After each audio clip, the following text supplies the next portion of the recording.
नमस्कार आप सभी को, स्वागत है स्टेप अप अकेडमी में और मैं गीतांजलि अंधेरिया जो कि पढ़ा रही हूँ आपको हरिहर काका की कहानी और यहाँ पर उनके लेखक की जुबानी।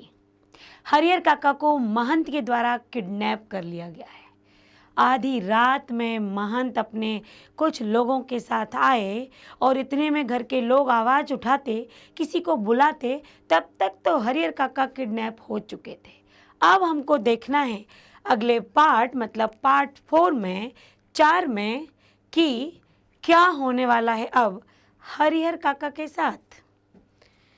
खोज में निकले लोग किसी दूसरी दिशा की ओर प्रस्थान करते कि इसी समय ठाकुरबाड़ी के अंदर से बातचीत करने की सम्मिलित मिलीजुली किंतु धीमी आवाज़ सुनाई पड़ी। सबके कान खड़े हो गए कि आखिर ये आवाज़ इतनी सारे लोगों की कहाँ से आ रही है, इतनी धीमी आवाज़ में। उन्हें यकीन हो गया कि हरिहर काका इसी में है। अब क्या सोचना, वे ठाकुरबाड़ी का फाटक पीटने लगे। इसी समय ठाकुरबाड़ी की छत से रोड़े पत्थर उनके ऊपर गिरने लगे। वे तितर बितर होने लगे। अपने हथियार उन्होंने संभाले। अब अगर ठाकुरबाड़ी में हरिहर काका नहीं होते तो कोई ऊपर से पत्थर क्यों फेंकता, पर पत्थर फेंकना मतलब कुछ तो गड़बड़ है। लेकिन हथियार संभालने से पहले ही ठाकुरबाड़ी के कमरों की खिड़कियों से फायरिंग शुरू हो गई। अब फायरिंग भी होने लगी। एक नौजवान के पैर में गोली लग गई, वह गिर गया। उसके गिरते ही हरिहर काका के भाइयों के पक्षधर भागने लगे। देखिए, लोग किसी के पक्ष में कितने ही खड़ा हो, लेकिन जब हथियार गोलीबारी होने लगती तो लोग अपनी जान तो बचाते ही हैं। सिर्फ वे तीनों भाई बचे रह गए। अपने तीनों के बूते मतलब तीनों के दम पर इस युद्ध को जीतना उनके लिए संभव नहीं जान पड़ा। इसीलिए वे कस्बे के पुलिस थाने की ओर दौड़ पड़े। अब उनको लगा कि पुलिस से मदद मांगना ही उचित होगा। इधर ठाकुरबाड़ी के भीतर महंत उनके कुछ चंद विश्वासी साधु साधे और लिखे कागजों पर अनपढ़ हरिहर काका के अंगूठे के निशान जबरन मतलब जबरदस्ती ले रहे थे। हरिहर काका तो महंत के इस व्यवहार से जैसे आसमान से जमीन में आ गए थे। जितना वो उड़ते थे कि हरिहर महंत ने ये किया, महंत ने वो किया, महंत की मदद से इतना सब कुछ हुआ। लेकिन अब जब महंत का ये व्यवहार देखा तो वो तो डर गए कि आखिर महंत ऐसा भी कर सकता है।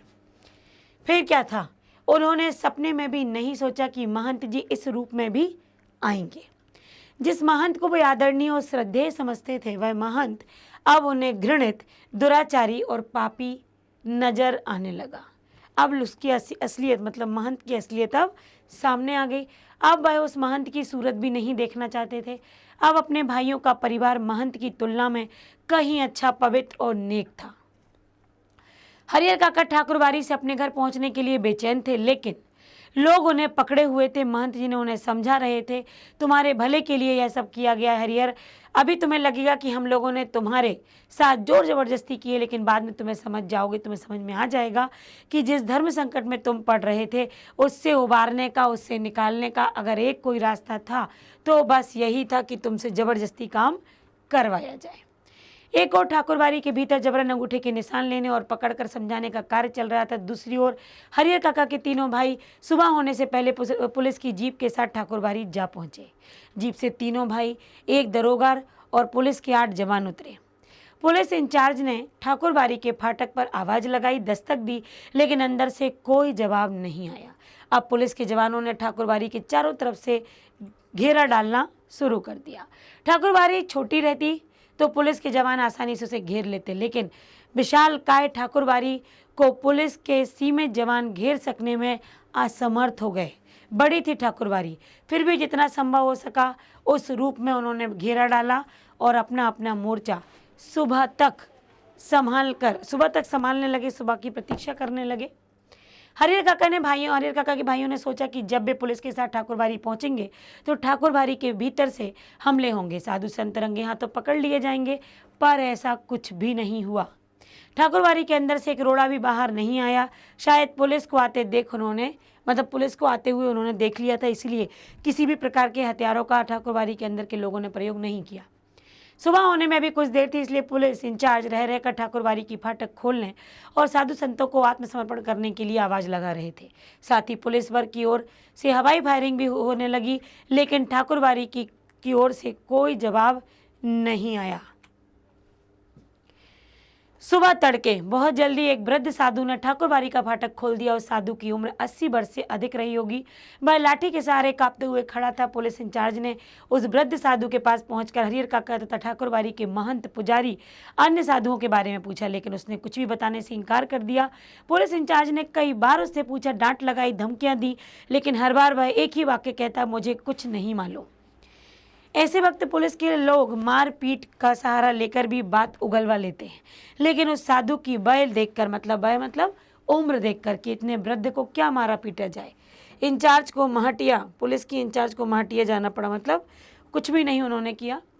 पुलिस इंचार्ज के नेतृत्व में पुलिस के जवान ठाकुरबाड़ी की तलाशी लेने लगे, लेकिन ना तो ठाकुरबाड़ी के नीचे के कमरों में कोई पाया गया, ना छत के कमरों में।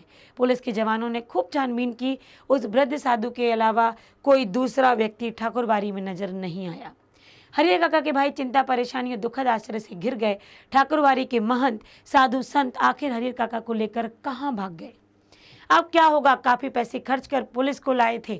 पुलिस के साथ आने के बाद वह अंदर ही अंदर गर्व महसूस कर रहे थे। उन्हें लग रहा था कि अब भाई को वे आसानी से घर ले जाएंगे, साधु संतों को जेल भिजवा देंगे, लेकिन दोनों में से एक भी नहीं हुआ। ना तो काका मिले और ना ही ये लोग कहाँ जेल पहुँचे। ठाकुरबाड़ी के जो कमरे खुले थे उनकी तलाशी पहले से ली गई थी। बाद में जिन कमरों की चिटकनी अर्थात अंदर से लगे हुए थे दरवाजे, उन्हें भी खोलकर देखा गया। एक कमरे के बाहर बड़ा सा ताला लटक रहा था। पुलिस और हरिहर काका के भाई सब वहीं एकत्र हो गए। उस कमरे की कुंडी को उस कुंजी चाबी की मांग की कि इसको खोला जाए। उसने साफ कह दिया, उस वृद्ध ने, कि मेरे पास कुंजी नहीं है, अर्थात मेरे पास इसको खोलने की चाबी नहीं है। जब उससे पूछा गया इस कमरे में क्या है, तो उसने जवाब दिया, अनाज है। 44 पुलिस इंचार्ज अभी यह सोच ही रहे थे कि इस कमरे का ताला तोड़कर देखा जाए या छोड़ दिया जाए कि अचानक उस कमरे के दरवाजे को भीतर से किसी ने धक्का देना शुरू कर दिया।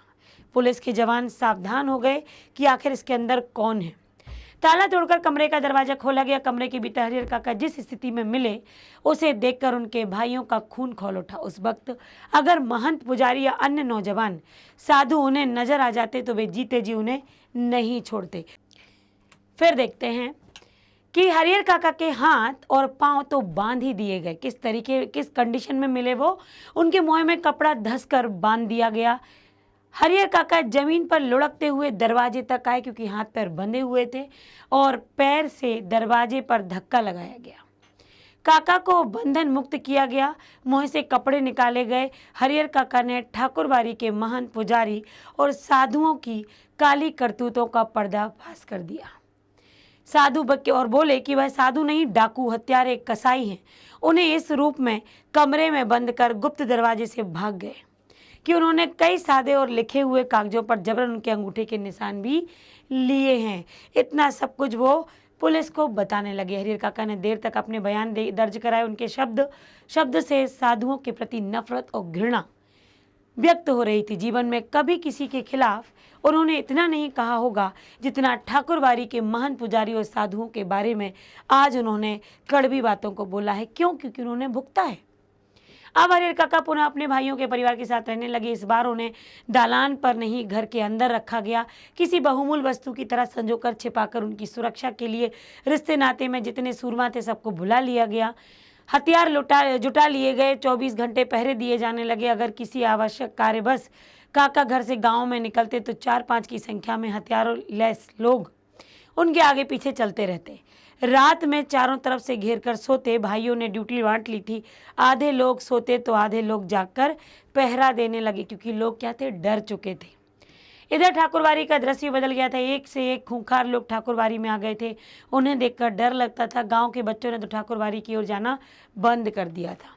हरिहर काका को लेकर गांव प्रारंभ से ही 2 वर्गों में बट गया। इस नई घटना को लेकर दोनों तरफ से प्रतिक्रियाएं व्यक्त की जाने लगीं।